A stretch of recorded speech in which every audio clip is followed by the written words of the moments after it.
అందరికీ మరణాతండి. బాగున్నారండి? మహాపరిశుద్ధులకు ప్రభువైన యేసుక్రీస్తు వారి యొక్క కృపా సమాధానములు శాశ్వత కాలము ప్రభు మనకు ప్రసాదించుగాక. ఆమేన్.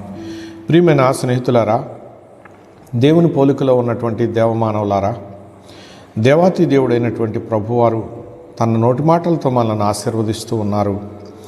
ఈ ఆశీర్వాదాలను మనం అందుకుంటూ, ఈ వాగ్దాన ధన్యతలను మనం పొందుకుంటూ మరి ముందుకు సాగవలసిన వారమైనాము.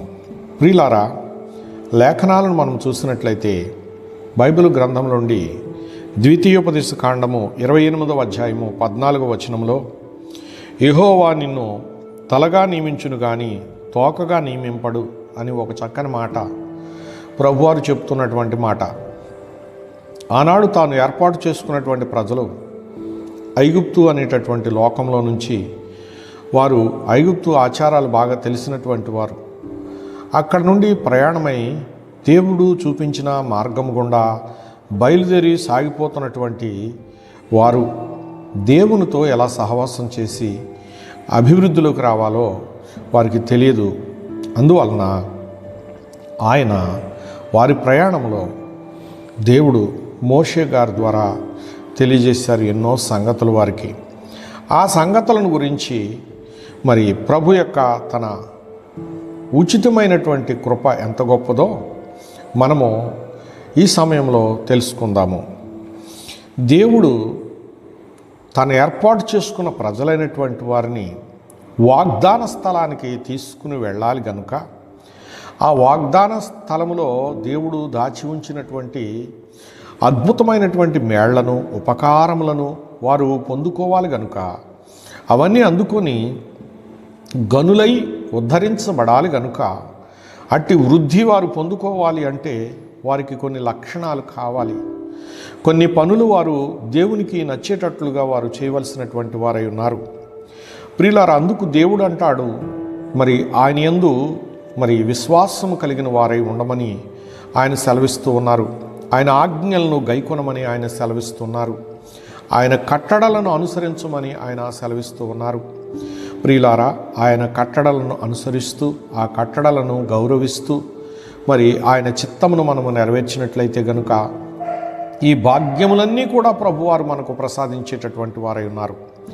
ఆయన ఇచ్చేటటువంటి ఈ భాగ్యములను బట్టి మనము తలగా ఉంటాము. ప్రియులారా, దేవుని సృష్టిలో మానవునికి ఆయన శిరస్సు మరి సకలావయవములకు పైభాగంలోనే పెట్టాడు కదండి. ప్రియులారా, పాదాలేమో కింద ఉన్నాయి, అలాగే శిరస్సు మానవునికి మరి పై భాగములో ఉన్నది.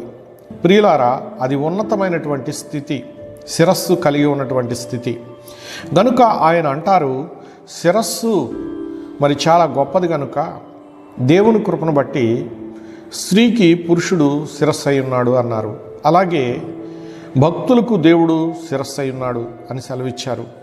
ప్రియులారా, అట్టి శిరస్సు అయినటువంటి మహాపరిశుద్ధుడైనటువంటి దేవుడు చెబుతున్నటువంటి మాట, తలగా నియమించుచూ ఉన్నాను అని చెప్పేసి ఆయన అంటున్నారు.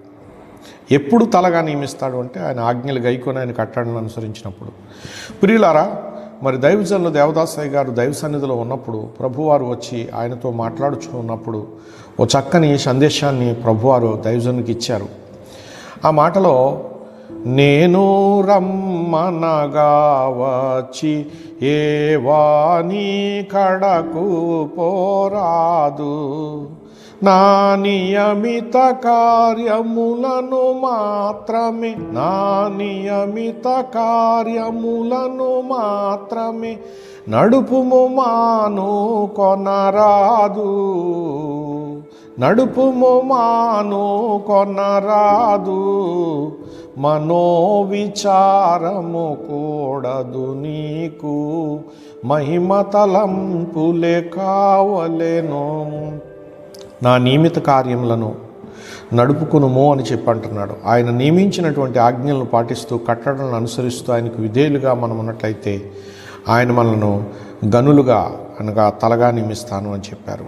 ప్రియులారా, దేవుని పిల్లలమైన మనం ఈ భాగ్యాన్ని అందుకుంటూ ఆయన చిత్తాన్ని గౌరవిస్తూ ముందుకు సాగిపోదాం. అట్టి ధన్యతలు ప్రభు మనకు దినదినము ప్రసాదించి ఫలింపచేయునుగాక. ఆమెన్. చిన్న ప్రార్థన.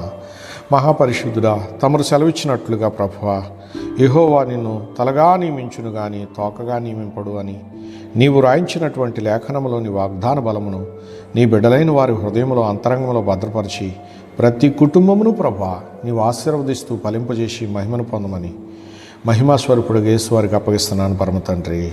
ఆమేన్. అందరికీ మరణాత.